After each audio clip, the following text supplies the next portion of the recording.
Yusuf Ali, as is fondly called, has authored many books, including Anatomy of Corruption in Nigeria, Issues, Challenges, and Solutions, 2 decades of forensic advocacy at the Inner Bar in print. With over 100 awards from home and abroad, Malam Ali is one of the most decorated Nigerian lawyers in history, with many awards conferred on him as a result of his distinguished legal practice spanning over 4 decades, among which include 1. Lifetime Achievement Award by the Governing Board of Editors of the American Biographical Institute. 2. West African International Golden Award for Excellence in Enterprise. 3. Award of Excellence as a Doyen of Legal Luminary in Nigeria by Nigerian Vogue. 4. Kwame Nkrumah Leadership Award of 2010 Africa Legal Icon by All Africa Students Union. Join me in welcoming to this side of the auditorium Professor Yusuf Olaolu Ali, SAN. Takbir. Takbir.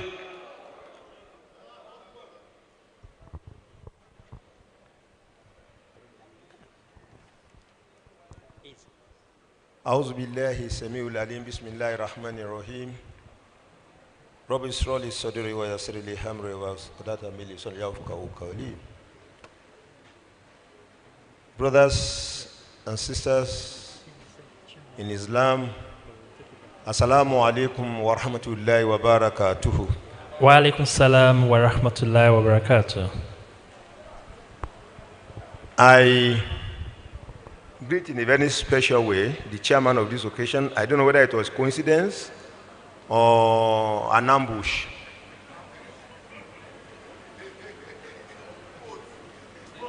Professor Aderinoye was my senior in primary school. I started school in 1960. He was my senior. So, and he has been my big egbon for as long as I can remember. And in 1978, we were the guinea pigs of JAMB. At that time, I was working at Lagelu Grammar School as a laboratory attendant.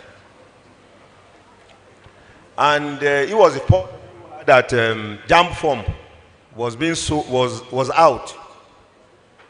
By the way, at that time, JAMB form, you collect the form and only pay when you wanted to submit. So he went and collected my own JAMB form and went to give it to my late father in our house in Beyaroka, Ibadan here. So he facilitated my entrance to the university. Incidentally, that was when he got married. So we became undergraduates together in 1978. But he married in that year.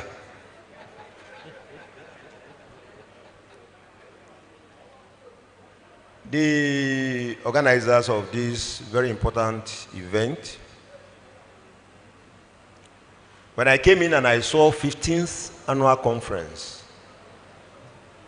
the only thing I can say to those whom Allah used to establish MULAN is to say Jazakallahu khairan. As it was obvious, during the time of my Lord, Joseph Joe and others, even at one time nobody thought about MULAN. But that Allah used you to set up something that has become a rallying point for Muslims who are in practice and on the bench. We can only continue to pray for you and for sustaining it and bringing it to this level. You deserve other rounds of prayers and dua. You have provided the Muslim lawyers with a platform from which they can voice their concerns and their frustrations, if any.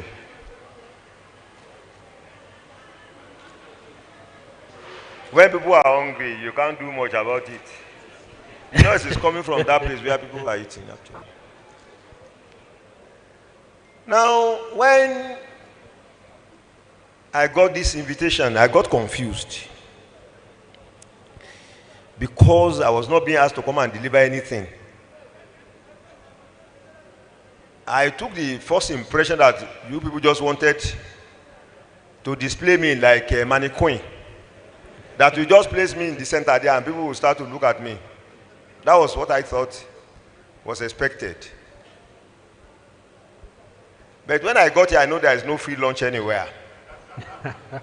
That since I came, something is required of me in terms of having to open a discourse. But I want it to be as interactive as possible. Just shortly before we started, I met two sisters there. And one of them said, please, I want to ask you a question. I said, just reserve your gunpowder. There will be opportunity to do that here. So I expect more of questions being thrown at me because there is no one size fits all. So many things are at play and at work in the lives of all of us. Allah is at the top. And then he now uses an instrument or a weapon, qadar.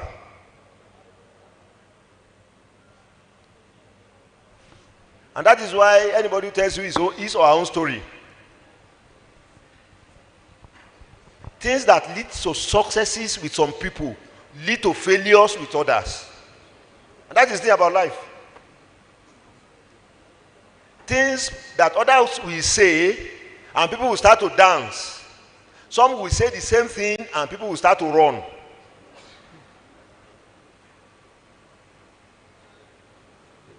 But the good thing about it is, whatever you want to do, let there be some methodology in your madness. Let me give you a bit of my background. Maybe that people may draw some inspiration or lessons from it. Like I said at the beginning, I started primary school in 1960. When I finished primary school, I then went to secondary modern school for 3 years. After that, I worked. Then, in 1973, when I was slightly over 18 years, I entered secondary class 1 at Ibadan High School. And of course, if you enter school at that kind of time, when your contemporaries had left, those with whom I left primary school, some of them had even started working in the banks after school certificate. But I entered class 1.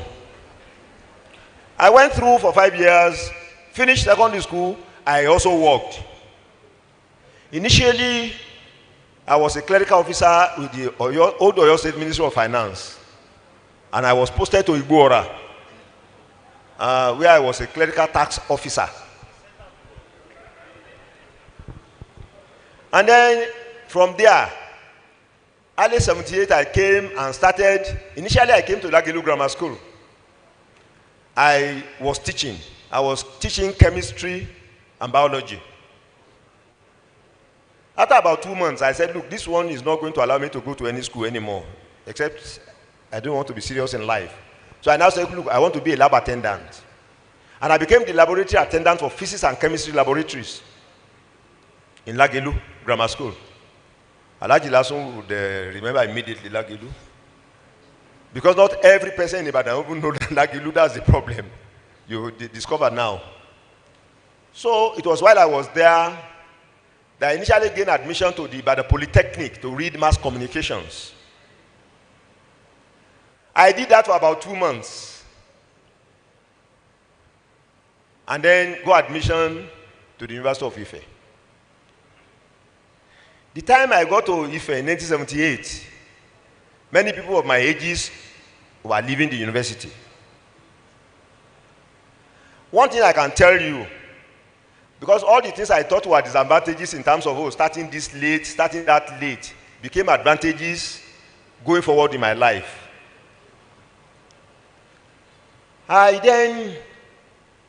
So when I got to Ibadan High School, at that age, one thing that suffered immediately was that I dropped all extracurricular activities, including sports. Because I thought to myself, at this age, when I was in class with boys who are just 11 years old, it would be totally out of common sense for me. If I can't be part of the top of the class, then I shouldn't be at the bottom. Anything that could distract me, I dropped. So it was just books all through. And it paid off.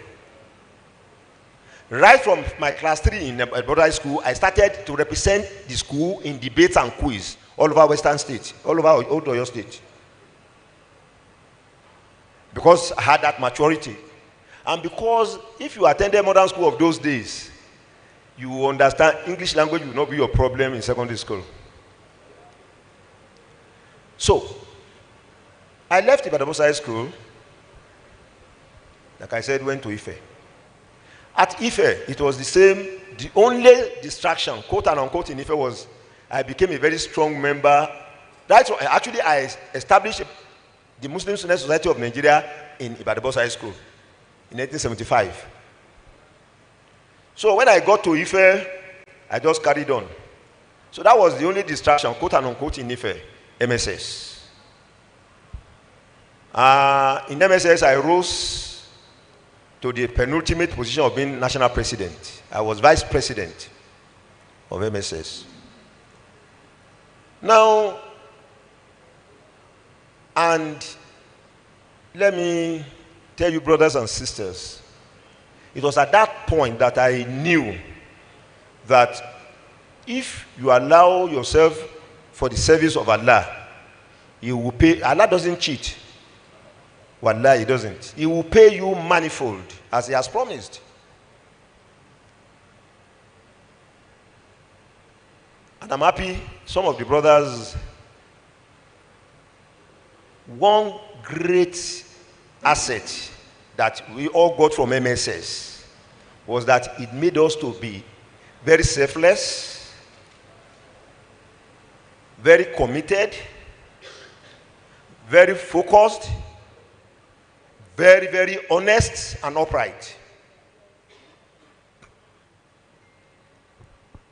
For people of my generation who took those qualities to whatever areas of life that they ended up at, I've not seen any who did not succeed. And I can give you names. Professor Yadudu, Professor Neya Sada, Aliu Jibia, Ibrahim Shekarau, Alhaji Kunle Sani, Professor Isaac Oloyede, Chief Jamiu Ekungba, Bro Agbade Yanka, Abdul Wahab here, and quite a large number of people that we did all those boys type of things around doing MSS. And also, of course, it exposed us to other parts of our country.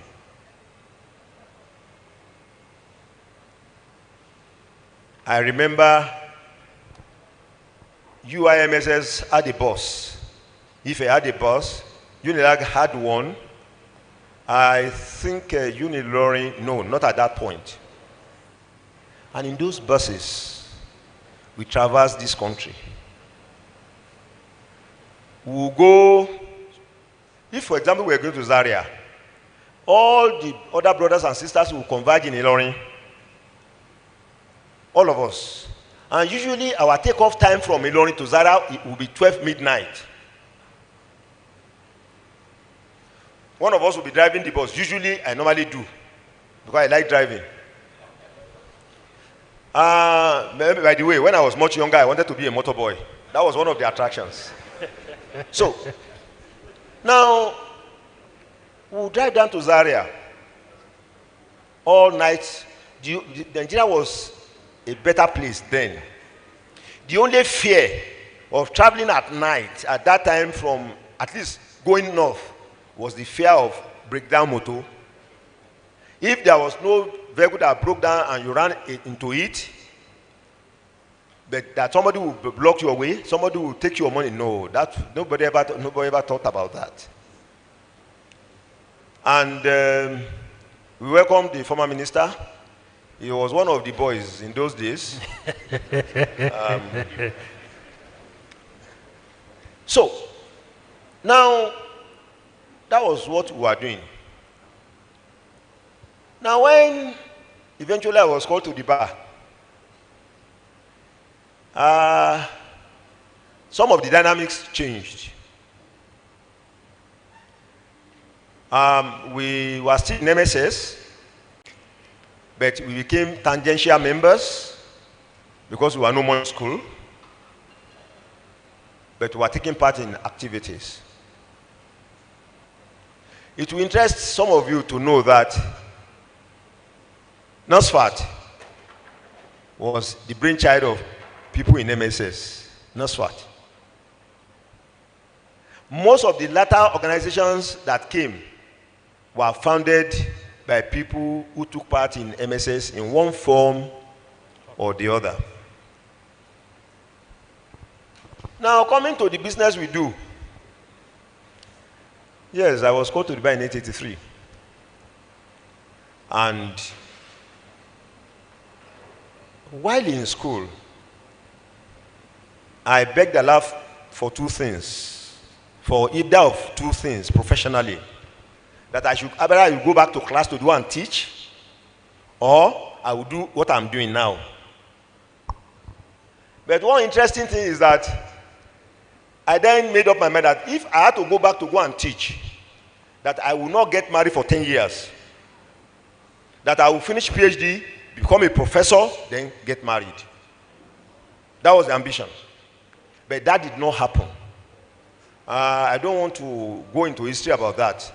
There were a lot of politics in the universities and the faculties and things around that time. So, and because I'm a free soul, I can't be entering somebody's office and be looking who was watching or who was not watching or who will report, who will not report.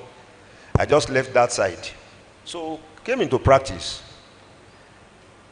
And then made up my mind that, look, in this practice, there were people who were looking up to, who are the top echelon of the profession. Not only that, some of us were also conscious that people who believe in what we believe in the way we believe, they were not many. In fact, you can count them 1, 2, and end of story. And we then said, by the grace of God, we'll do our best to break into that place where people thought Muslims had no right to be. Allahu Akbar. Because it was very common to hear things like, oh, so you are a Muslim and you are a lawyer. Never mind, most of us that were from this part of the world, most of our parents didn't want us to even be lawyers in the first place. Because the general belief was that once you are a lawyer, you must belong to a secret court to succeed. That at least you'll be an Ogboni devotee. So many parents will not want their children to go near law because of that belief. But some of us felt that we want to prove that wrong. That you could be a Muslim before you are any other thing. That is, once you know that Islam is your acid test, that being a Muslim is the most important thing, whatever you do thereafter will have to key into the pigeonholes of the teachings of Islam. It can't be otherwise.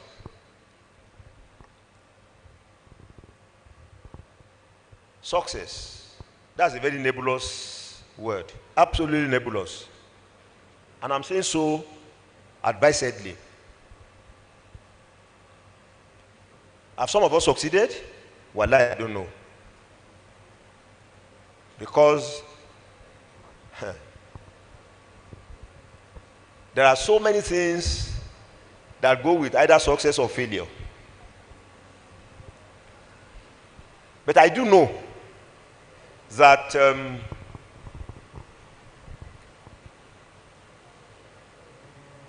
once Islam is the foundation and bedrock or nucleus of what you are doing, almost invariably you will succeed. Almost invariably. Because the Islam teaches us dedication and faithfulness. Law is a profession that commands dedication and faithfulness too. You can hardly do it and do another thing successfully. One has to give. Especially the kind of thing we do in terms of practice. Because you must be absolutely committed, like in absolute.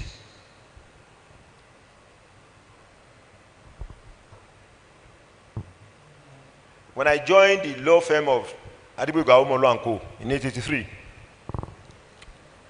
they were closing at 4. And one day I just called Asiwaju Awomolo. I said, when we are not civil servants, why should we be closing at 4? Let's be closing at 5. So we started closing at 5. And one day I said, look, Oga, let's be closing. You know, that's why civil servants have many children. Because when you close at 3:30, what will you be doing with your wife when you get home? You'll just be making children now. I said, so let's be closing at 6. We started closing at 6.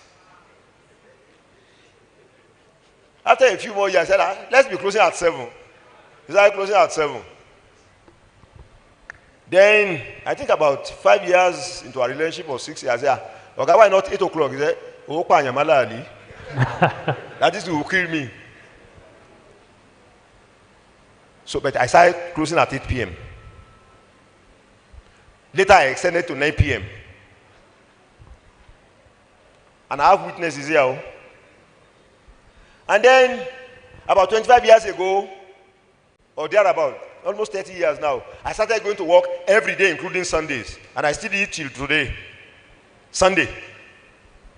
Because my sense is, the only difference between Sunday and Wednesday is just the name. It's 24 hours. There's no difference between Sunday and Wednesday. It's just the name. And I also drew inspiration from what the Allah tells us in the Quran, that after Jumat, you people leave the only Jumat to do, come for and worship me. After that, go and face, which means Islam does not encourage any idleness. So I started close. So up till now, I still close. I go to work every day, except Saturdays. And in our office, we don't observe general public holidays. Like, which one we just had 2 days ago? May 1, you almost come Labour's to work. Day. But we observe, each person in our office will observe the public holiday related to his or her faith. That is, if you are a Christian, you are excused not to come on Christmas Day, on Boxing Day, on Easter Day, and whichever that is left. For the Muslims, you have to be at work on Christmas Day. And I used to joke with people, if truly January 1 is the defining day for you to make intention of what you want to achieve for the year, and you refuse to come to work that day, it means you will play throughout the year. Because that is the truth. So we go to work every day. And when people ask me, when do you rest? I said, even Quran says so. He said, I've made night for you to rest and day for you to work. The luck I have is that once I close, I do not have talent for night things. I don't have the talent at all. And that's why you observe, even at conferences, you hardly see me at dinners. Because I don't like night stuff. And those who are very close to me, you know that by 10 p.m., inshallah, I'll be asleep. And in the totality of my career, spanning over 40 years, I'm not sure I ever took file home more than 5 times before. Anything that is law lives, it dies in the office when I leave. I decongest my brain about other people's wahala. Because what we are doing is they are for other people's issues. So I don't carry that to my house. And maybe because I'm able to do that, because up to now we run a long stretch in the office, 8 a.m. to 8 p.m. For me to 9 p.m. And I tell people, when people say, oh, then how do you now rest? I say, well, but I'm not sure you are healthier than I am. Oh. Because I discovered, starting practice, that those who go on break don't actually utilize the time positively. It's either you get to your area and then people bring their own problems. You know, the lawyer will be home at 3 p.m. They bring their own problems. So you won't even rest when you come back to the office. So why don't you just do one? So once you did finish in the office, you know you are finished for the day, you can go to your house and have your rest. Now, you must have the ability to multitask if you want to, at least using human parameter for measurement of success. You must be able to multitask. And what do I mean? I always tell people, you have time for everything you want to do once you can plan. People have asked me before, you are doing this, your legal something. How do you find time to write papers? How do you find time to write lectures? How do you just laugh? There is time for everything if you plan. You just pigeonhole, manage your time well. And I joke with people.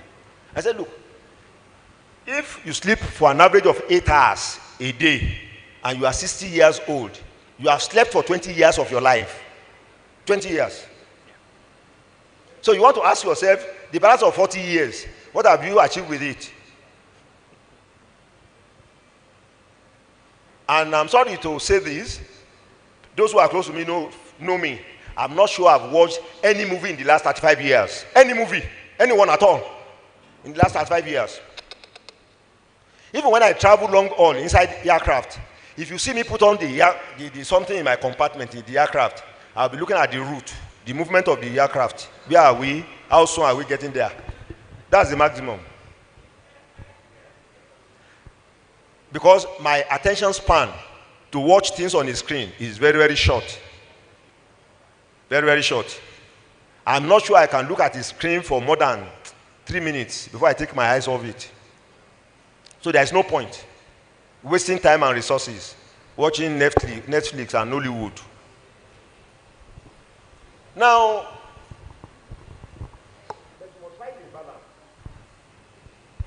you must still find a balance.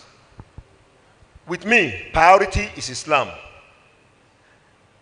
Everything that has to do with, especially Salat and other acts of Ibadah, they take priority.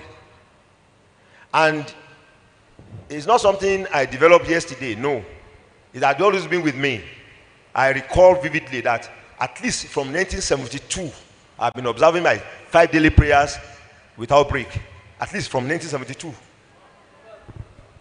So, that one is non-negotiable. Even when I was working with somebody who was not a Muslim, if I would be the person who would call, Madam, it's 2 o'clock, what of your Salat? Because, and I found something too.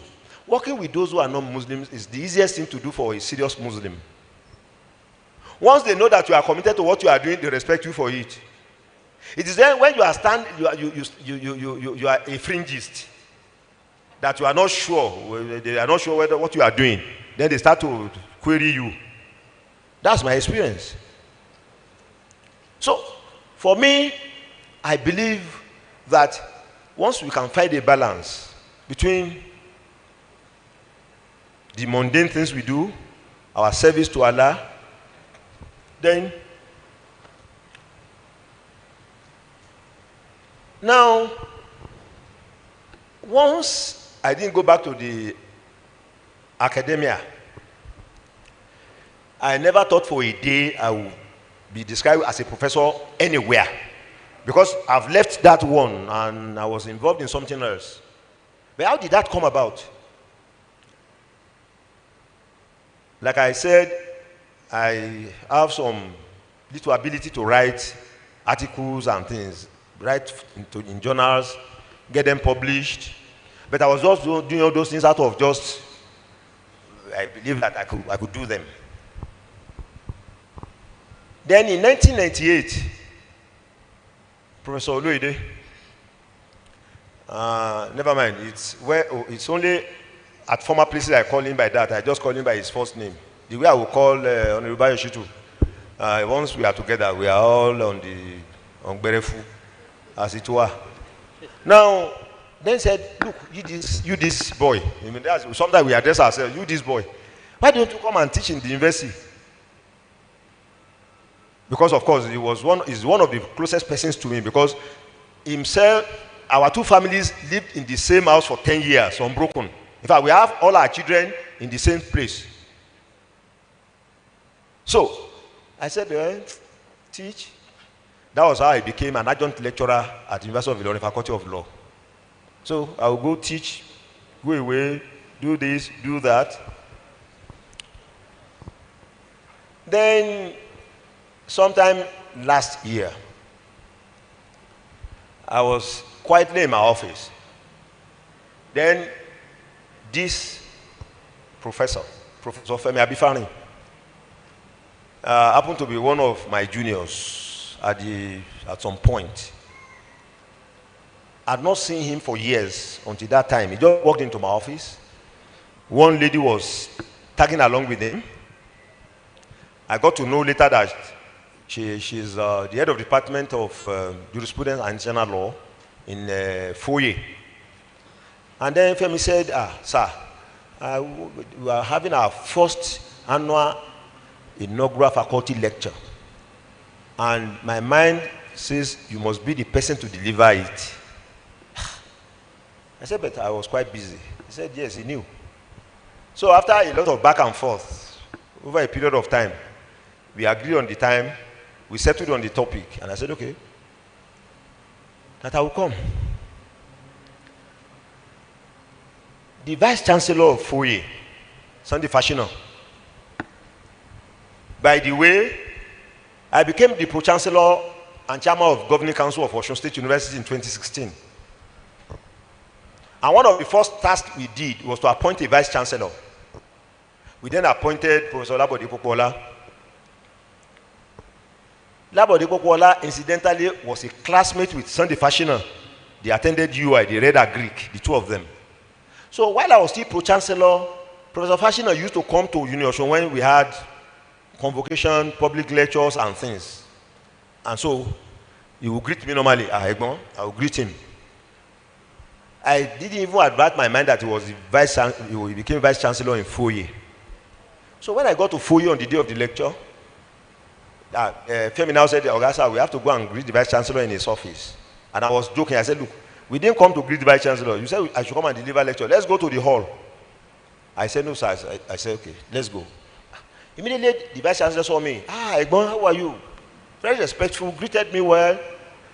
And then when we were about to go to the hall, he said, Egbon, I have a surprise for you. I was just wondering, a surprise? Maybe I thought, did you want to give me money or something? I said, okay. So we got to the hall. Incidentally, he brought all the top echelon of the university along with the students.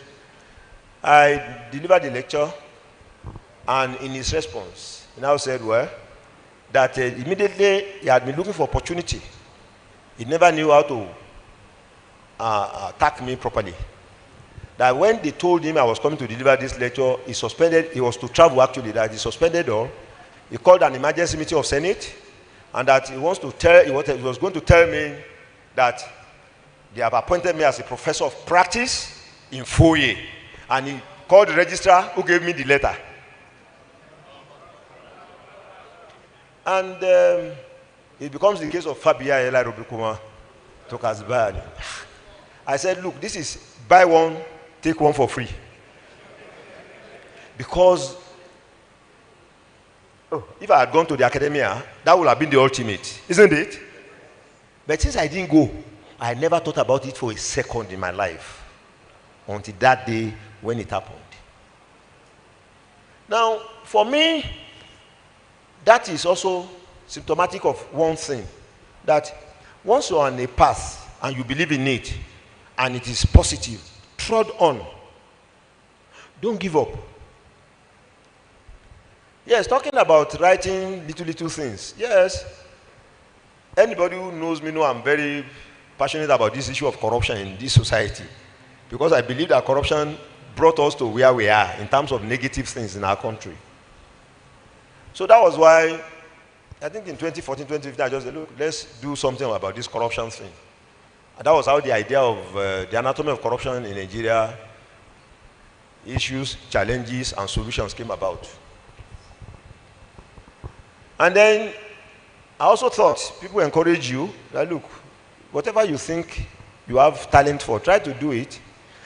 Not many people know that Honorable Rashid is probably one of the most prolific authors of Islamic literature in this country. Now I said, okay, fine. So I then did something else. Let me go to my real field. That was how I wrote on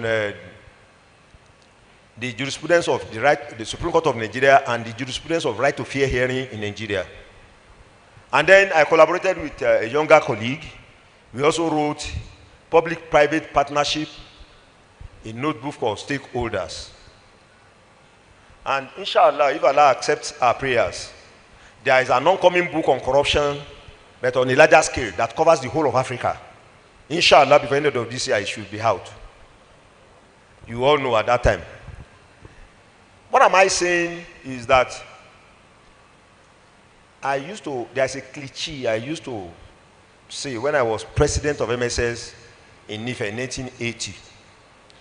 Usually all my speeches then I would say a Muslim must never fail, should never fail, and must never fail. All of us, we owe Islam duty of service. We owe Islam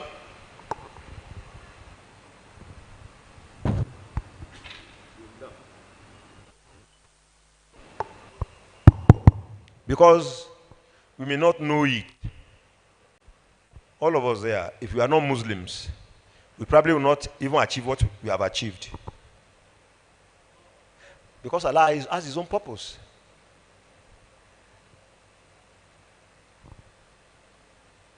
Then if you survey the horizon, we are still few compared with others who are not Muslims. We are, even in this profession, we are still few. And there are fewer of us at the top echelon. That is why we must all behave like a chain. We must hook to each other. Those who have chosen this path of practice, as many as have shown the level of work and commitment and seriousness, let's encourage ourselves to come to the top and become senior advocates of Nigeria. For those who are in the corporate world, let's encourage as many of them as possible to get to the top in their own area. And for those who are choosing the bench, that's the place we are just too few.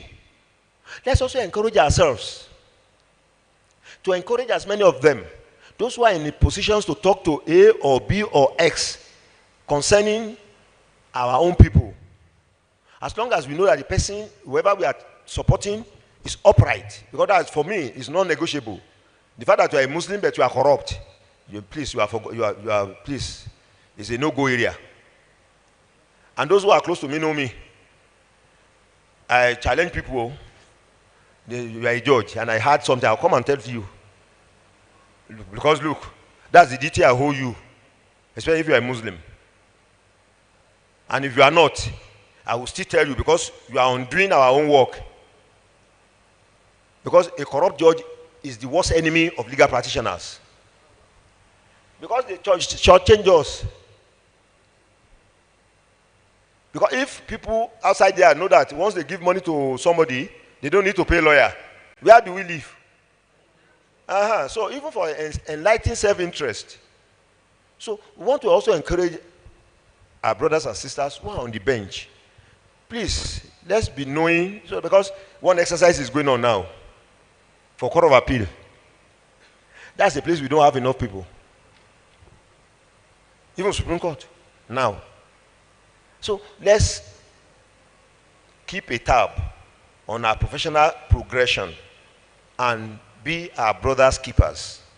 It's very important. The time we became senior advocates, the times are totally different. Today, if you say, I won't tell anybody, I'm afraid, you will stay so long that you will forget yourself. Oh. So we must encourage ourselves. And many of you are very bright. We start with even counseling of ourselves. What must you do? Go to people like KK, go to people like Mutalubi Ojo, go to people like Musbao, because they know the rules more than me now. In our own time, now they dash us, as it were. All the things you do now were not happening then. Many people did not know in our own time, library inspection, the job was given to CJs of the states. And the CJ will appoint the CR to go and look at your office.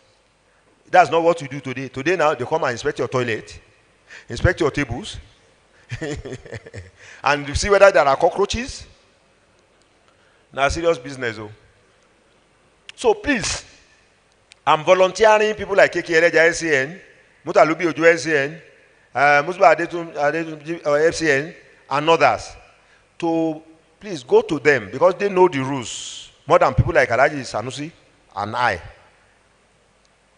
And they'll be able to point you out how you should go. If you have challenges of even getting the wherewithal, how do you approach, how do you get cases to do, they can also tell you. And for my lords, out of nowhere, once in a while, send some of your judgments you have delivered to some of these brothers and sisters. Let them look at the judgments for you. Because these are things they also look at when you want to go up. They can make sure, not in cases they are involved though, cases that they don't know anything about, you know. So that they can help you to look at this, my Lord, I think this point in future, maybe you can tweak it this way, or you can look at it this way. Because we are critics of judgment. The judgment is unreasonable and cannot be supported with regard to whatever. That's our own work. So, and we have seen more than your lordships will ever see. Because we read other people, we go to so many jurisdictions to look at and get judgment. So, these are the ways I think we can leverage and help ourselves and be our brothers' keepers. Like I said, there is no one size fits all in this business. Destiny is very important. Where is Zurunain? Where is that boy? Now, that's one of the beauties of this business. I was telling you about Professor Abifani, that one lady followed him. The lady now told me later, yeah, but you can't remember me, sir. You taught me in University of Illinois at that time. I said, And I feel happy now when I see a lot of people. There is a new crop of professors now in Unilorin. I think I taught, virtual learning I taught in the university at some point. That's the beauty of it. So we should encourage ourselves. Let's keep the deen of Islam at the top echelon of our issues. And I believe quite honestly that tomorrow is very bright. Holds a lot of promises for all of us. But let's do our duty. Once again, I want to thank the organizers of this event. I hope that I'll be let alone now. You can come and take your something. If there are one or two questions that are not too difficult, I may entertain them. The ones that are very difficult, I give to Alaji Lasun to tackle. So that, thank you very much. Atakbir. Allah. Atakbir. Jazakumullah, sir. I don't think it could have been done better than it is. I think I've been hearing the name probably since the year 2000. I saw him for the first time in my life in 2004 when he came for a public lecture at the Faculty of Law, University of Ibadan. And honestly, like he said, if you put Allah subhanahu wa ta'ala in front, you will always be there. From 2004 to date is 20 years. This is the same frame, physical frame of Malam, Professor Yusuf Olaoluwale, Senior Advocate of Nigeria. Thank you very much. Allah subhanahu wa ta'ala that has brought you thus far, and you have made millions of us your role model. Allah subhanahu wa ta'ala will continue to see you through as you bring us up. Inshallah, bukratullah. Ameen. My chairman. Assalamu alaikum wa rahmatullahi wa barakatuh. Wa alaikum salam wa rahmatullahi wa barakatuh. There's an adage in Yoruba land. Tọmọdé bá láṣọ bí àgbà, kò lè lákìsà bí àgbà. If you have so many new clothes, you cannot have the rags like the elders. It's our mentor, it's our leaders. And we cannot boast of his experience. We cannot buy it with money. We believe that we need to gain from this conference. And that's one of the reasons that brought this program. In fact, initially, we intended to pair in with His Excellency, the former governor of Bauchi State. But I believe the incoming ESCO and the CPC next year can look at that. We ran after His Excellency so much, we couldn't get him. So we narrowed it down to only him. We are immensely grateful. Our uncle, our brother, our leader has said one or two questions that are not difficult. That is Egbon for you. That is humility at his speak. There is no question that it is difficult for Egbon, so don't be scared. And be rest assured, this program is to terminate at 6:30. So as many questions as possible for Egbon, please. We are here to learn, we are here to tap. We want to take that thing that money cannot buy from him. And you know, he has said it all. He's a Muslim, he will give it to us free of charge. Let us value it. As to not be like that proverb. You came here, you boarded flight, you took your transport, you pay for the conference. This is by far better than the food, than the hotels and everything. It's one of the things that will take us to the peak. So to the MCs, we have 6:30 to close. So as many questions as possible, please. Thank you. All right. Thank you, Mr. Chairman, CPC. So the floor has been open, as many as possible. Yeah, while we take numbers for the questions, there was a procedural error from the side of the MCs prior to now. We were supposed to take the chairman's opening remark. So if it's not opening, it's still a remark. So we would like to call Professor Aderinoye to this side of the auditorium. Our father, Professor Rashid. Grandpa, let them see your frame.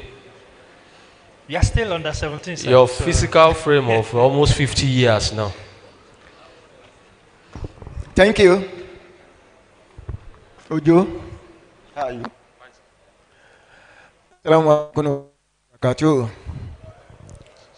No response.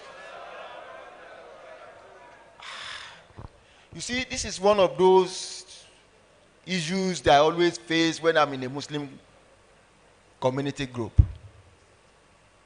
We are always shy at responding to those things that are ours. When shall we stop this? In some places, they will even say that the ladies should not talk. I thank you. In fact, I asked myself, what qualified me to be here? Like your guest already said, and somebody said that there's like a coup, bringing me together with my learned brother. Because to those of you who say, so those of us that are not in your profession are not learned. Thank you, because from what your guest has said, and many others, we have to learn from him. And at the same time, learning is even beyond grave. It's not stopping at grave, because the traditions, believe the Muslims or the Christian, we always pray for the good things of this world and those of the hereafter, meaning that life continues. Like your guest said, not quite long, I learned from him. Because after the Oye Ekiti lecture, I think he gave another lecture at Aderinoye, one university there. And the topic of that lecture, if I still recollect it, is decolonizing education. And that was, by the time I heard of the topic, it was so strange to me. Even those of us in the university, we have not been talking of that. That when there will be a change, when shall we go back to our roots? During graduation, we want to put on suit. Kesok, which is supposed to be in the church. All the provosts, the dressing. There are bishops and pastors dressing over there. But yet, it has been part of us. Not until I received an invitation from Oxford University or Glasgow University when we were to honor one of our late professors, Lala Jiban, who brought this discipline of adult education to Africa. And I was challenged that I should come and talk on decolonization in Africa. I learned a lot from his paper during the conference, April 4. So what I just want to say now is that from what he has said, I'm sorry we are nowhere, because SAN, Muslims, SAN in Nigeria, I think we can count between one and between. By the time we get 10, I think we'll be getting tired. And when it comes to the side, the other side, I always tell some people that we are yet to conduct enough research in this country, because we will be saying the people in the north are backward, they are not educated. Just 3 days ago, I was talking to the former CJN of Nigeria, perhaps the first woman, female CJ, Aloma Mukhtar. And yet, they said, we are saying that they are not there. Court of Appeal, I think the president of Court of Appeal, it already got to now, female. Yet, we are yet to get one from this side of the country. And I think, for the SAN among us, this is a challenge. And you have thrown it back to your colleagues. Mentoring. We want to see as many SAN as possible within the next 5-6 years. And this will be product of your mentorship. We want to see magistrates, high court judges, court of appeal. I went through the list of the recently proposed court of appeal judges. From this side of the country, no Muslim.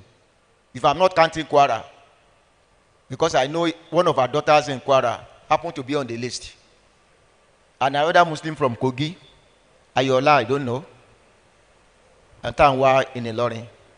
So we need, how do we go about this? And you still have experienced judges at the Court of Appeal that we are praying that they should move to the higher court. And here, I don't know, I just saw 1 or 2 faces. I think I saw one from Oshun, High Court judge, and some magistrate, deputy registrar.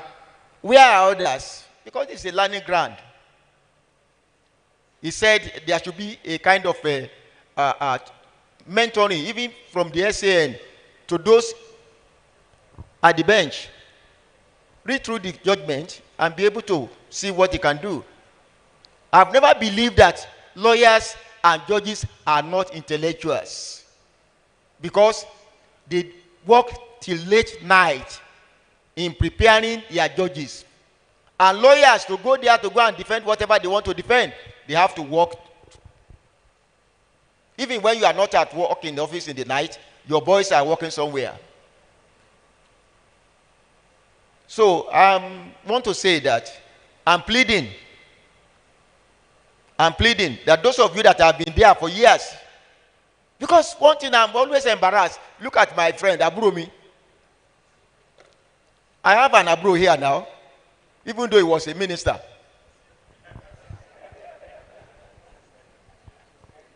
Abi, by now he should be a senior, whatever. But because he's, here and there, but I'm sure he's serious now.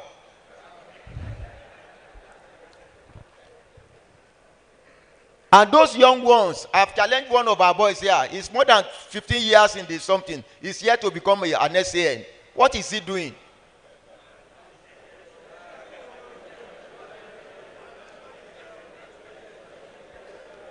And our Muslim lawyers, the sisters, ladies, let's see you coming up. Let's see you coming up. Everywhere we are not there, but we are praying that Allah will give us the blessings to get more of our people in the various professions, not just in law, in accountancy, in academic. Even you are here, we are still counting the number of professors we have in UI. Premier University. But we need to, place of hard work, dedication, and seriousness, we'll get more. Thank you for giving me the opportunity. Thank you very much. That is vintage Rashid Aderinoye. Thank you very much, sir. At Platinum Jubilee, at a few years over Platinum Jubilee, is still standing strong.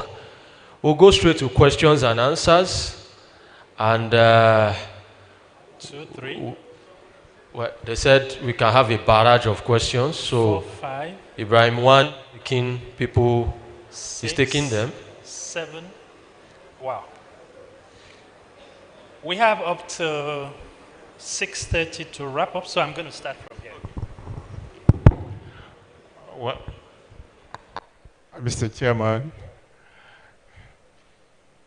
the guest speaker, Lanesik, my lords here present, ladies and gentlemen, I want to say Assalamu alaikum wa rahmatullahi wa barakatuh.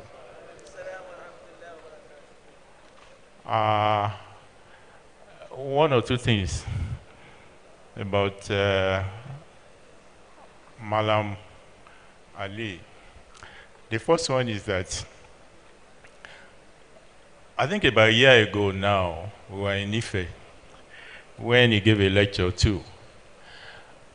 And he said when he finished his master's, they gave him, they were looking around for him, with an appointment letter.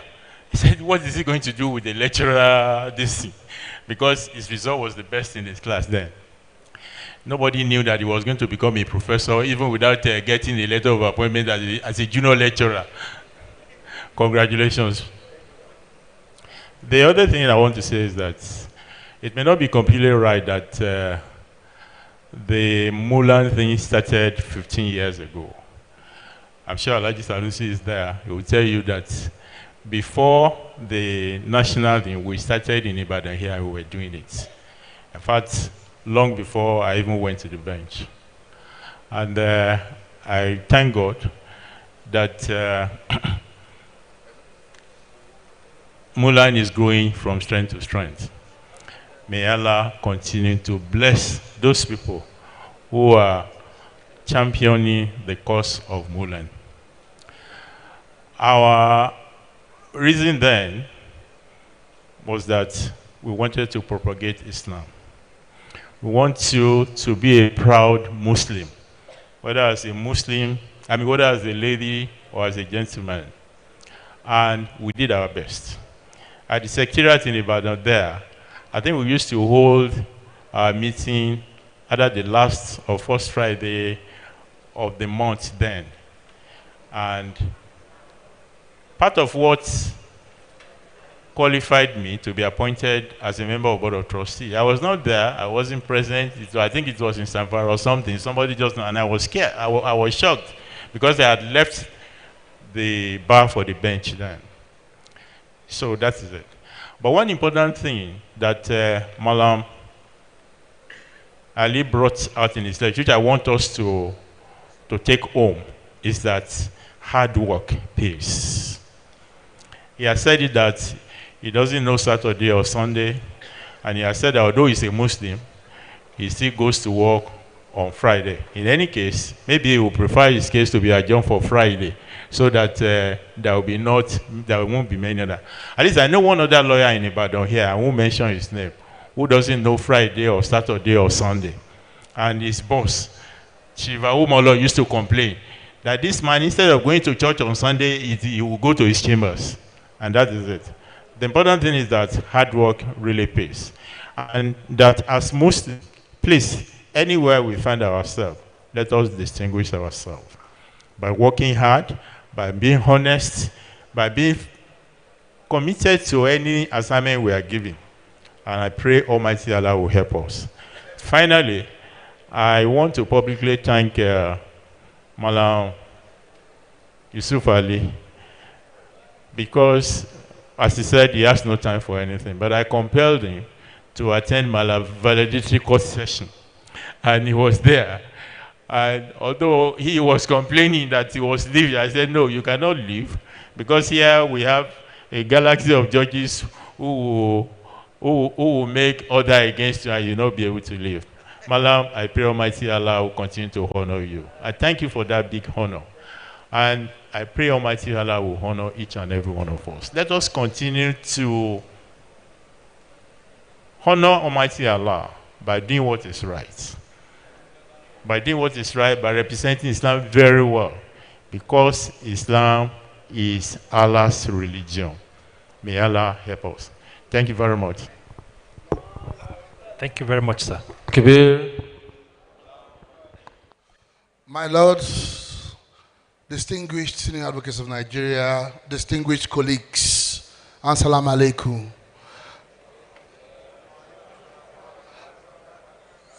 I was particularly honored when I received an invitation from MULAN to attend this evening session and another session at 10 a.m. tomorrow and a dinner. But of course, when I saw that Malam Yusuf Ali, senior advocate of Nigeria, was going to take on the session of mentoring, I said I must be here, and I am grateful that to God Almighty that I attended. Now, I think that his presentation was, as expected, very illuminating.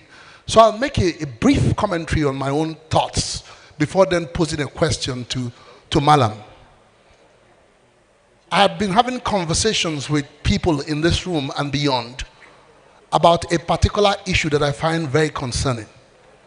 And I will then draw it to mentorship once I tell you what the issue is.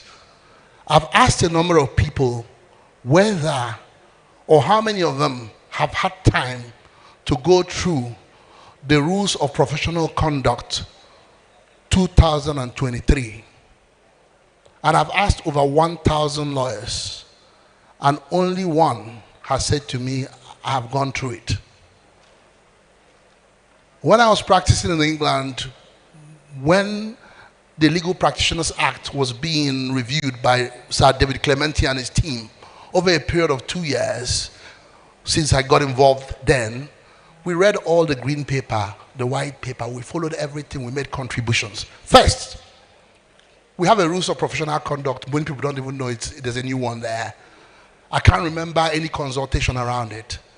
And I say to people that you may well be in the room and just being here, we're in breach of our rules and we don't know because we haven't read it.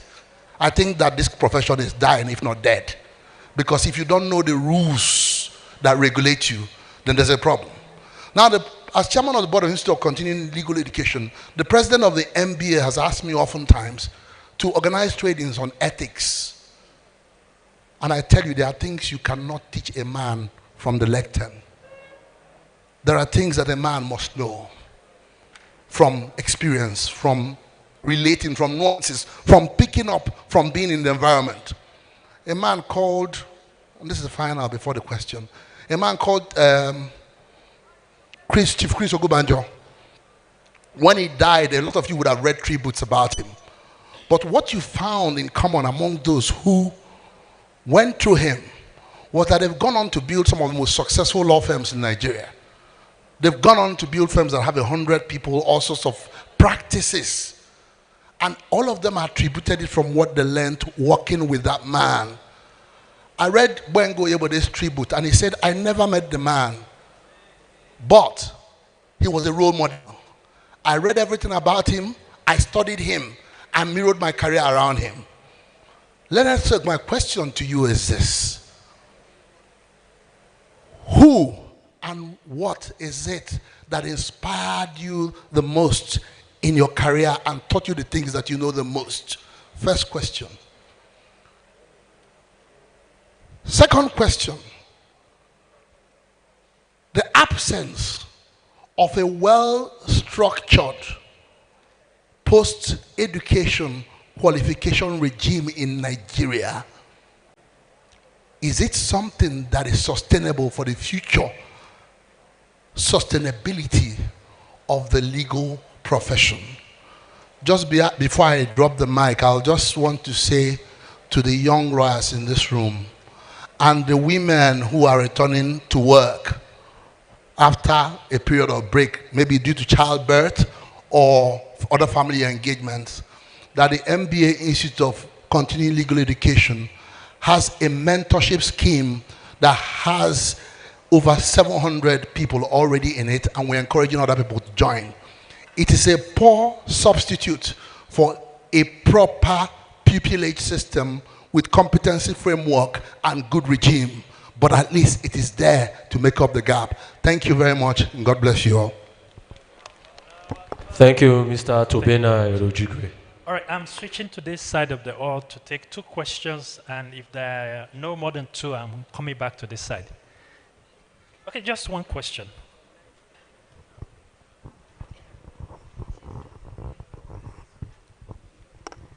Assalamu alaikum wa rahmatullahi wa barakatuh. Please permit me to stand on the existing protocol. I want to appreciate our guest lecturer for the inspiring presentation. But my question is, as a conscious Muslim,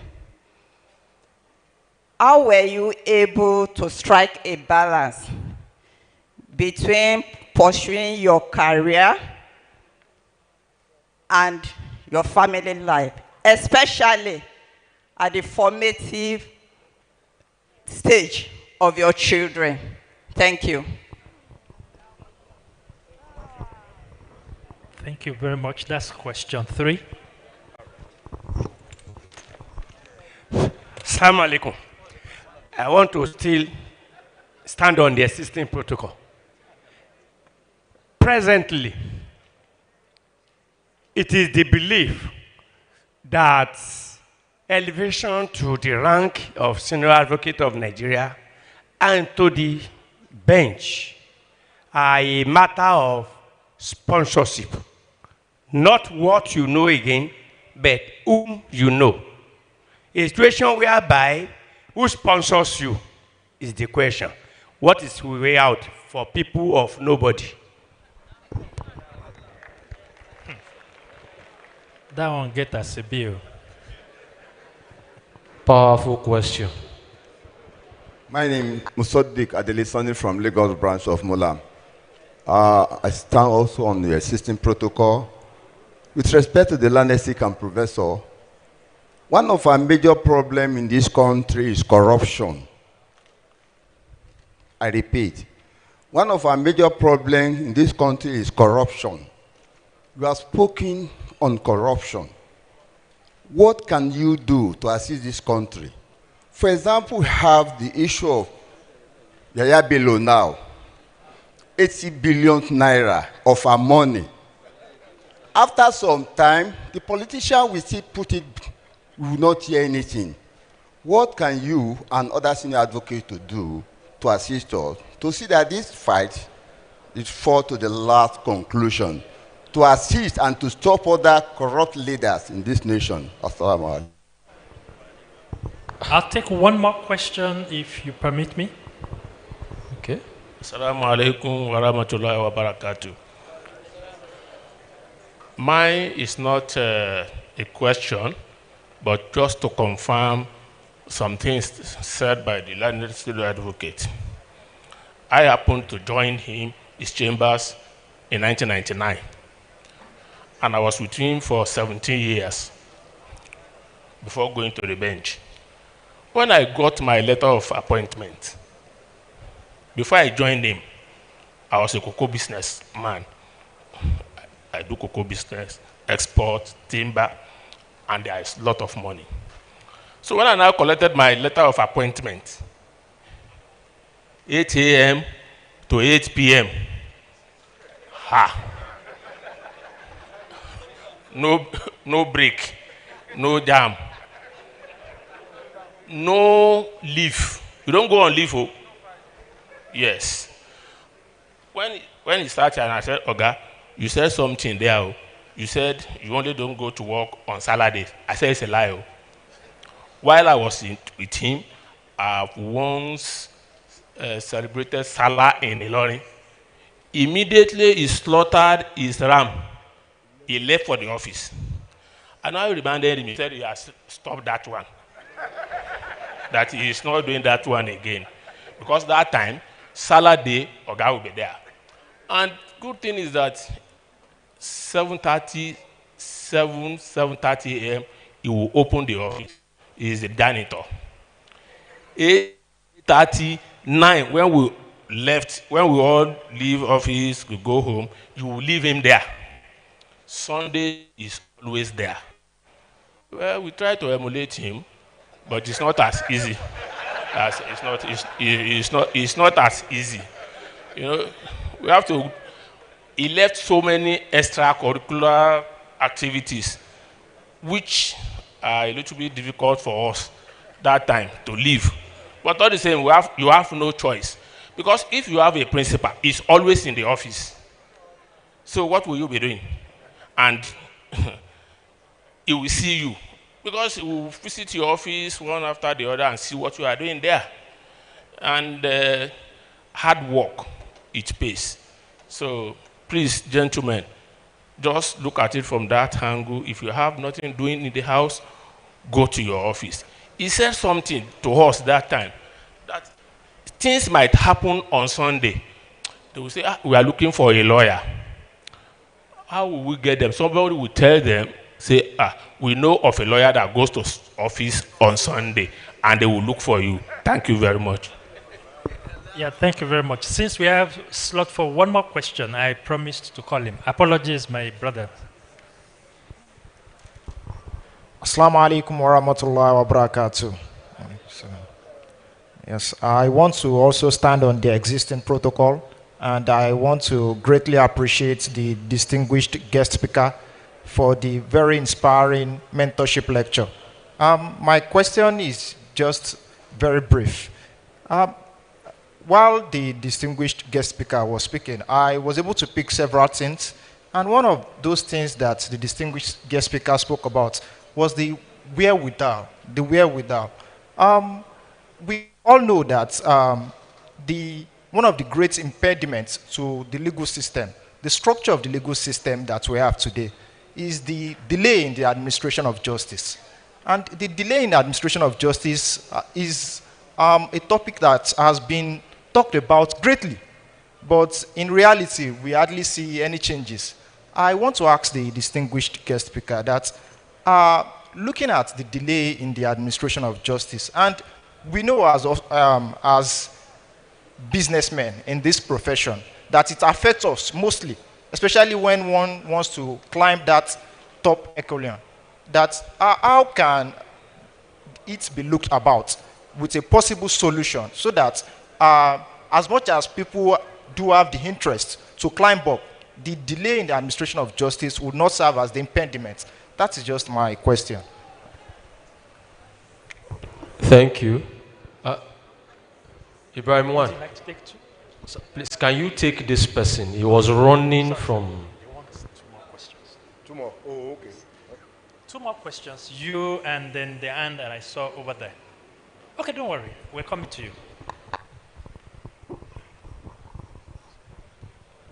My Lord, distinguished ladies and gentlemen, mine is just a question that is very brief, sir.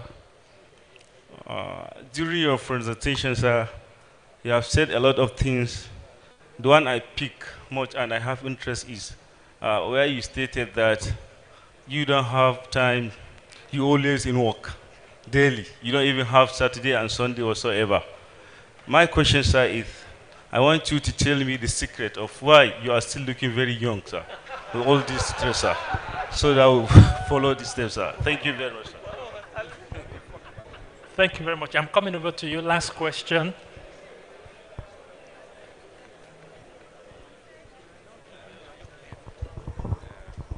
Salaam alaikum. I'm still standing on the existing protocols. Thank you, Malam Olalu Yusuf, our mentor. You said something that, alhamdulillah, those of you in that category of MSS had something in common. And today, to the glory of Allah, there is no failure. That points to me that MSS then had something unique, a family of brothers and sisters with common goal and culture. Now, will you say that the current MSS still have that structure? If no, what will be your advice to the current membership of MSS, among which we have the younger lawyers who want to grow and be successful as those our leaders are? Thank you very much. Thank you very much. It's time for response.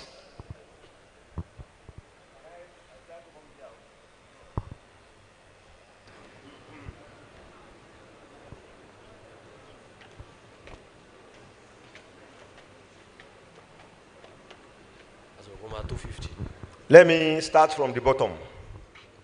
What the MSS, how is it now? There is a saying, if you want to know the happenings in heaven, you talk to angels. If you want to know the happenings in hell, you talk to the devil. I'm no more a member of MSS, I wouldn't know what they are doing. That's the summary. And I don't like to comment about things that I'm not properly schooled at. But I think it's apparent that the generational gap is so wide that what worked for us may not work for them. That's the truth of the matter. Now, this brother is, he introduced some hilarity into what we are doing. Why do I look young? These things, some of these things is a combination of so many. Your gene. Who are your parents? No, it's very important. And that as a person, try to do everything in moderation.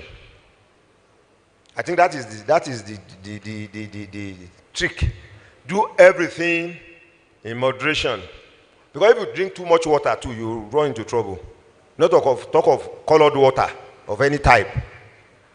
So do everything in moderation. Well, administration of justice. Delay in the administration of justice, we are all culpable. All of us, including you. How many times have you asked for adjournment in the last 1 year? You know, we can't take these issues in isolation. Administration of justice is a very big, in fact, it's virtually the totality of the law. So, it is for each actor, each stakeholder to play his or her role properly. Yes, of course, we have issues with the rules of court, the dilatory nature of some of our laws, and so on and so forth. But I always tell people, we, all of us there, and elsewhere, we are the problems of our country. Nigerians are the problems of Nigeria. The debate about parliamentary or presidential, I've told people, we practiced parliamentary, the thing failed, led to a coup in January 1966, led to a civil war, 1967 to 71. Now, because we don't know, actually I tell people, Nigerians don't like mental or intellectual rigor. They don't like it. They look for quick fix. This thing is not working. Throw it away. They have forgotten it worked somewhere and it's working. And I've said it, I just said it recently at an interview. I said, if you bring the American Constitution to Nigeria, it will fail. Because of whom we are, you and I, our attitude. And we have been told, a people's attitude is determined by their attitude. So we have to change, all of us. Even we lawyers, we consume most of the problems of administration of justice. When you hear stories about corruption on the bench, you hear it's lawyers that are the conduit for such things. So for me, all of us, if you have your case, prepare well for your case. Don't be the person that will ask for adjournment because your case is difficult. I always tell people, I've never been worried about any judgment in my life. And you know the reason? I tell clients when they come, I said, I can assure you of two things. That we'll do our best. You can go to sleep. Two, that we can never compromise your interest in this office. Not even for all the money in the world. Go to bed. I said the third one, I don't have control. The outcome of your case, ask him. Because I'm not the judge. So, for me, all of us must play our different roles. Even at this level, you get to court, you see counsel engaging in very dilatory, delaying tactics and things like that. My attitude for those who defend, those who are doing EFCC matter, is that, look, let them go to trial and you do whatever you want to, but no. It's the other way around. So you are talking about administration of justice. There are some of these corruption cases that have been in court for the last 12 years. Always the handwork of lawyers. So we should be inclusive and look all through. Fight about corruption. Like that, my answer is the same. We all talk of corruption as if it has a life of its own somewhere. And that it's just going around attacking people. How many of us here can do ablution, take the Quran, and swear that in the last 5 years of practice, you have not bribed somebody to do something that was his or her duty to do? How many of us can do that? Be it registry, be it, now I'm not talking of judges, beliefs, registry staff.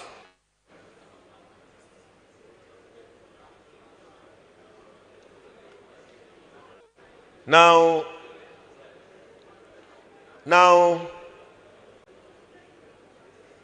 all it takes for a street to remain clean is for each occupant to sweep the frontage of his own house clean, and the street will be clean. Those who had worked with me, those who worked with me before, and those who are still working with me know me. I try to act in accordance with the rules of the profession 100%. 100%. I tell clients, I can't lie for you. In fact, when I was much more junior at the bar, that I used to go to magistrate court, and I'm happy, KK is there. I, Yusuf, if I was defending somebody before a magistrate court for any type of, even traffic offense, if between the last date of adjournment and the date we went back to court, I've not set my eyes on you, and I got to court and you are absent, the magistrate will say, yes, Mr. Adi, your client is not here. I said, your worship, since the last time we came, I've not seen him. I mean, that's me. I'll say it just like that. Then what do we do now? I said, well, your worship, it's in your hands. I'm afraid I'll wait you bench warrant. I said, as your worship pleases. And your back with me, I can't be like, you see, because the danger there is that you are throwing away your integrity. Because somebody you have not seen for almost 2 months, and you now stand up as a lawyer and say, your worship is seriously ill now. He cannot even get up. and the idiot will just walk in.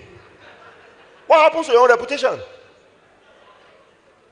That's your head, at least as far as that magistrate is concerned, you are finished. So, and I told people, I tell clients, oh, even politicians, something I tell, look, I'm not going to trade with my integrity for you. No. It's a red flag with me. So all of us, we hold ourselves those responsibilities. Let's be honest. Look, those who know me know. Some 13 years ago, when money was money, some clients came to me,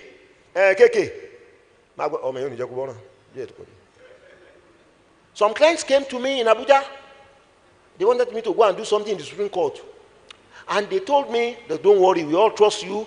People know you have integrity. Money I've never had at once before they offered. They said, we'll pay you 250 million naira. We'll just give us your account. 250 million. And I just smiled. I said, even if you offer more than that, I'm not going to take this matter. I said, because I'm not looking forward to a day when I will stand up in any court in our country. And they said, but we used to think this man has intelligence. What's wrong with him today? Because I knew that was what will happen. And some of our colleagues who went into the matter, they had their noses battered. So for me, you must make up your mind the kind of life you want to live. Everything is no money. If God has written it down for you that you are going to have money, once you do little things, you will have it. And if it's not destined, you work 24/7. I'm afraid you'll just be able to eat, if you are lucky. Elevation, issue of sponsorship. I think there are still good men in this country. I don't know. I think there are still good men in this country. There are a lot of people who are taking the silk, even in recent times, who never had godfathers. But we must all give room, we must all agree to something. All human institutions are subject to abuse. It is the ability to correct those anomalies that separates a working system from one that is not working. If you see things that are going wrong, and then it also comes back to all of us. Why do you want to apply for something that you know you don't have the qualification and you think you can buy your way through? You are part of the problem.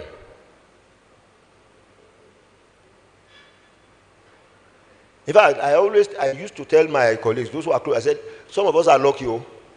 If at the time I became SCN, money was involved, I won't get it. One, the form was free. Two, not many people even know the exercise was going on. People would just hear your name on announcement. In our own case, 31st July 1997, names just came through network. But I'm not discounting what you have said, but I think there's always room to improve on our system to ensure that, and then the big one, Tobina.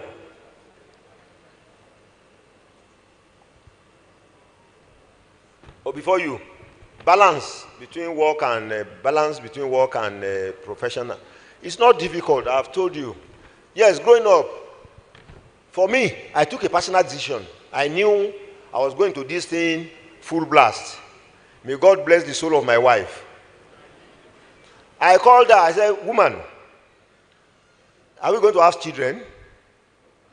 If we are going to have children, something I have to give.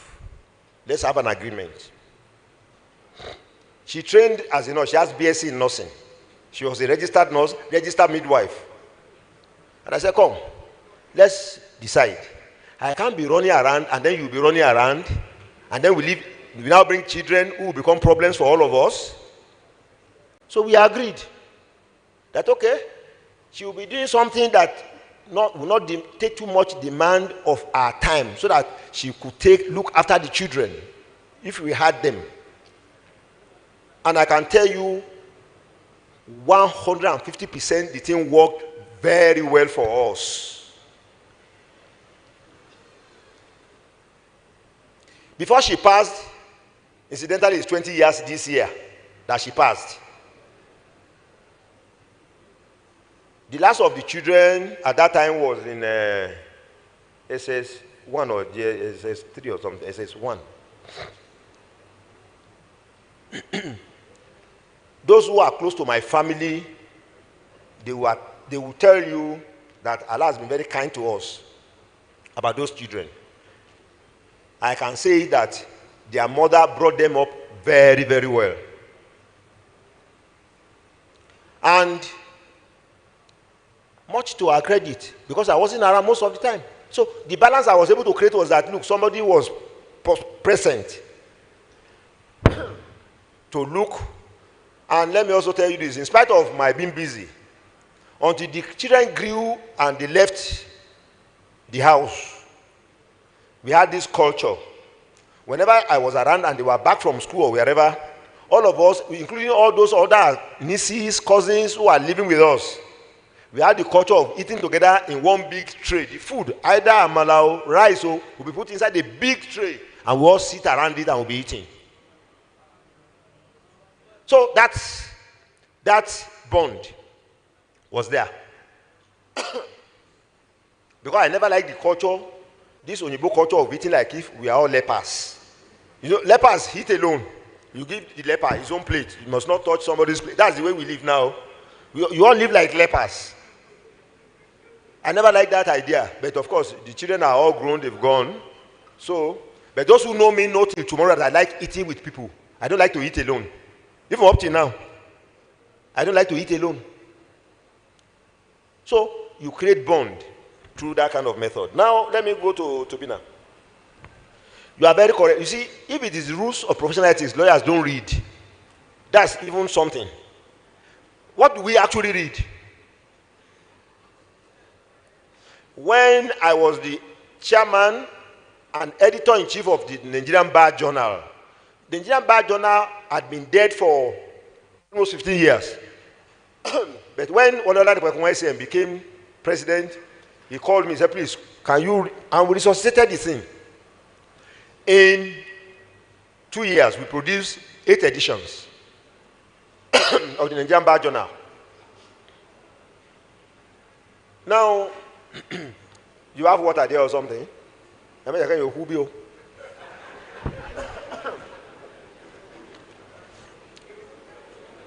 So, but you can, my drivers, if you see my driver, they have water inside the car.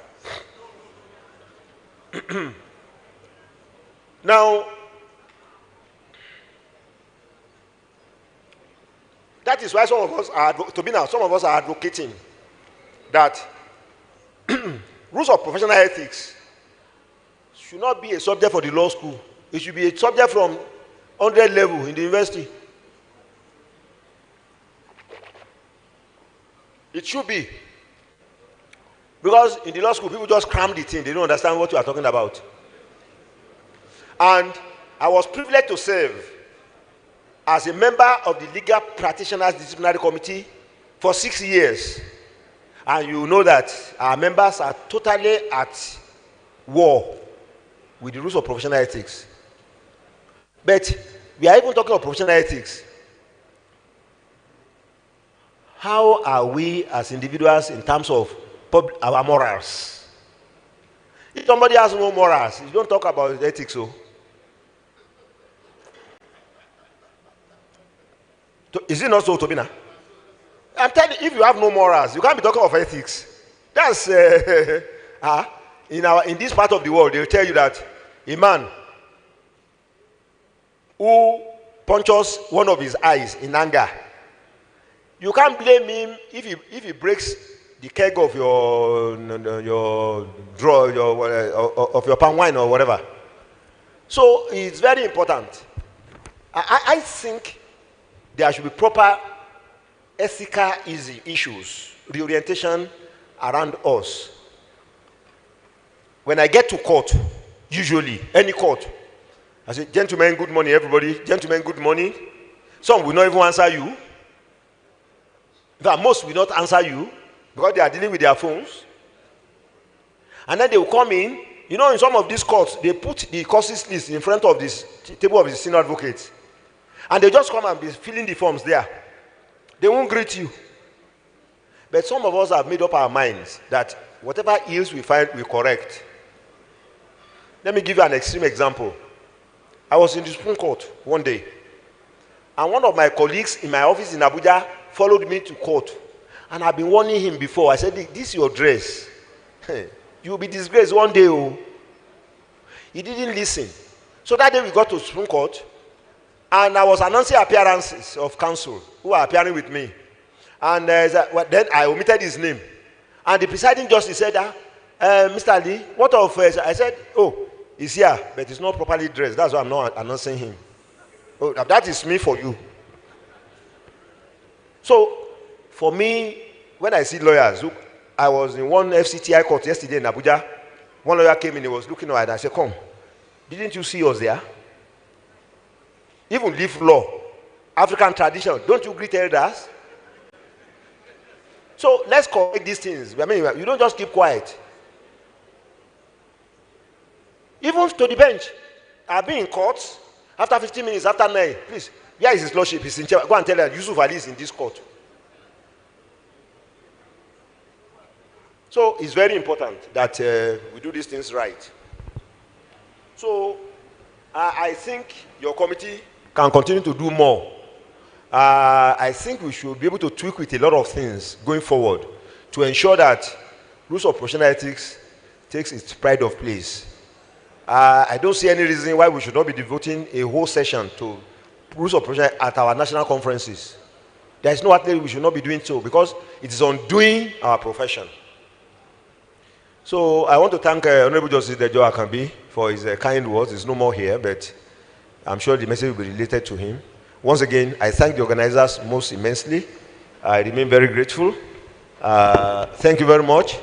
May God keep all of us beyond so many years to come. Wassalamu alaikum wa rahmatullahi wa barakatuhu. Wa alaikum salam wa rahmatullahi wa barakatuhu. Athakbir. Athakbir. I don't know, maybe it's the lecture or the response, but both of them are synced. Well, our time is fast spent.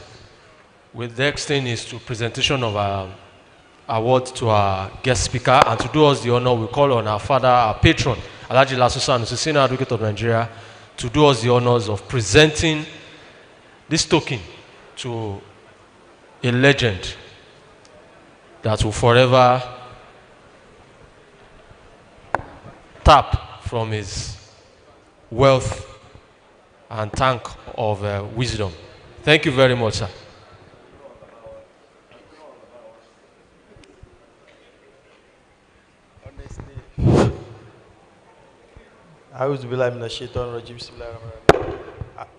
Once again, assalamu alaikum wa rahmatullahi wa barakatuh.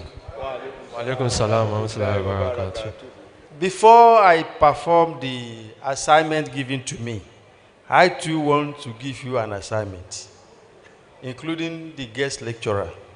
You will please help us to say Alhamdulillah, Alhamdulillah, Alhamdulillah, Rabbil Alameen. When we finish it, I will tell you the reason. Alhamdulillah, Alhamdulillah, Alhamdulillah, Alhamdulillah, Rabbil Alameen. Because there is nothing we can do to appreciate any goodness done to us by Allah as human beings, and particularly as Muslims, other than to say Alhamdulillah. If we have any other greater option, we owe it to Allah. That MULAN is now holding 15th National Conference, and we are still alive. Alhamdulillah. If anybody should be happy, I think I'm one of those that should be happy. MULAN started at Secretariat Mosque in Ibadan over 20 years ago. And the three of us that were the most senior and elderly are myself, Alhaji Adebayo Shitu, and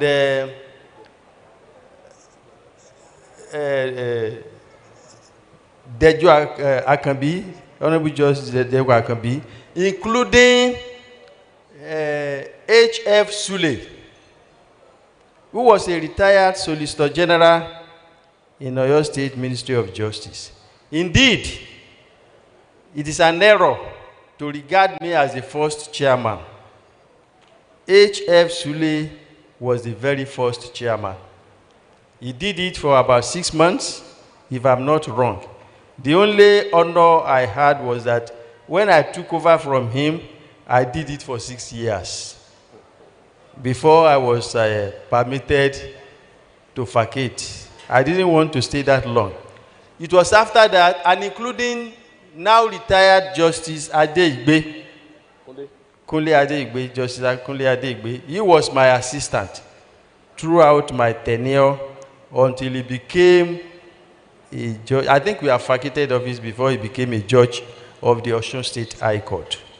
And it was from there that we now mooted the idea of having it at national level. We now started sending delegates to other states. And on many occasions, this Justice Kunle Adeigbe was one of the ones I was asked to lead them there. And we are all alive. And the thing became a very successful tree, unconsciously planted. If we say 1,000 alhamdulillah, it is not enough. And for all of us that are here, I thank God for all of us too. The first source of our gratitude to Allah is that we are Muslims. I'm sorry I'm extending the tenure of the assignment given to me. There's one thing I wanted to add, which Malam omitted. You see, we all gain. In fact, my intention was not to stay this long today, because I should be here 7:30. I'm to chair the 8:30 session tomorrow. But since it was his turn to deliver paper, it will not be, we must give him support. But it then turned out that it is very pleasant and beneficial submission. But there's a thing I said he omitted. Yoruba people say when two brothers going inside and they came out laughing, they must have told themselves lies and fantasies.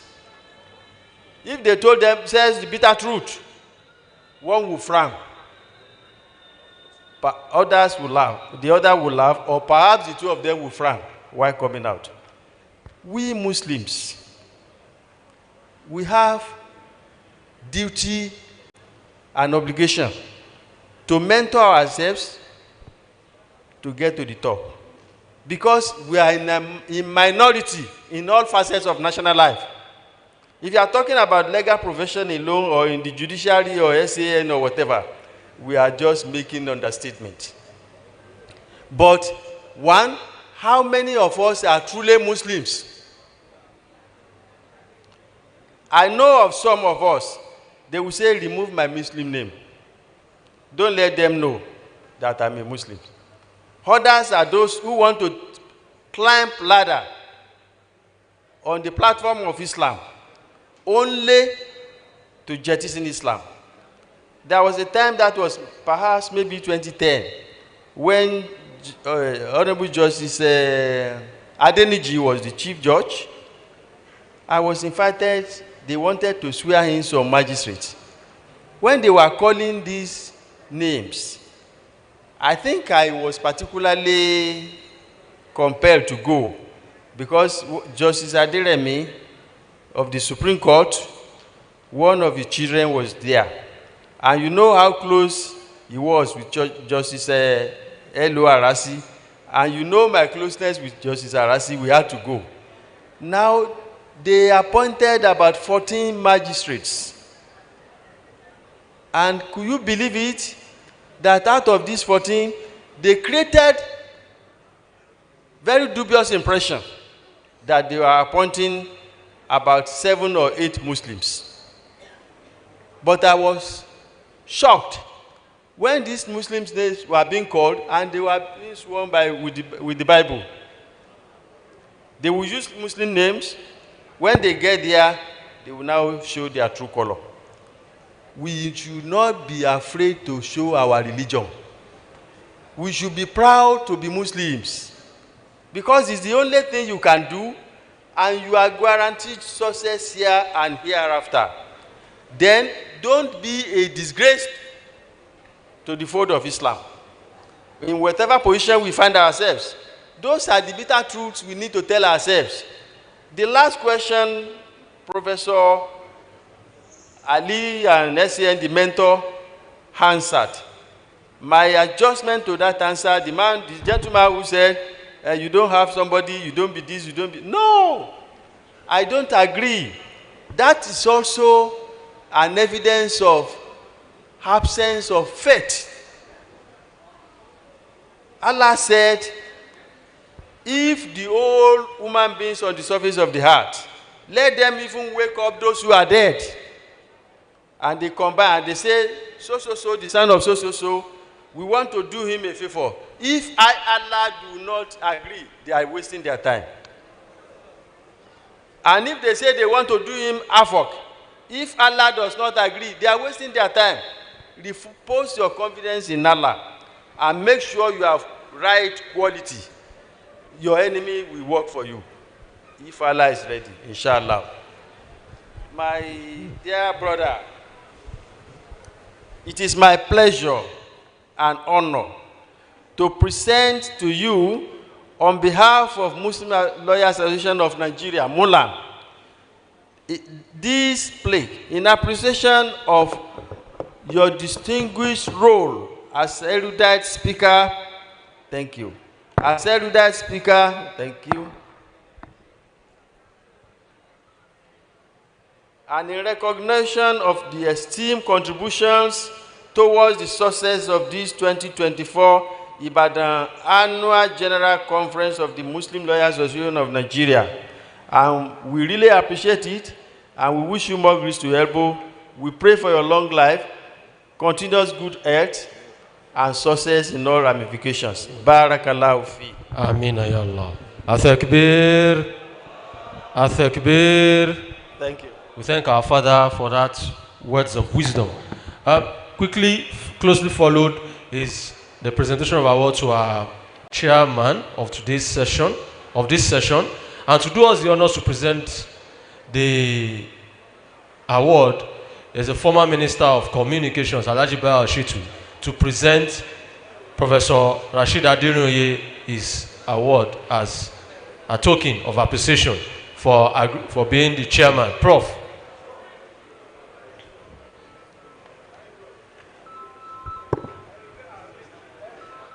Before we do that, I've been told that there is a missing bunch of key, a car key, the remote, please, around the female area in front.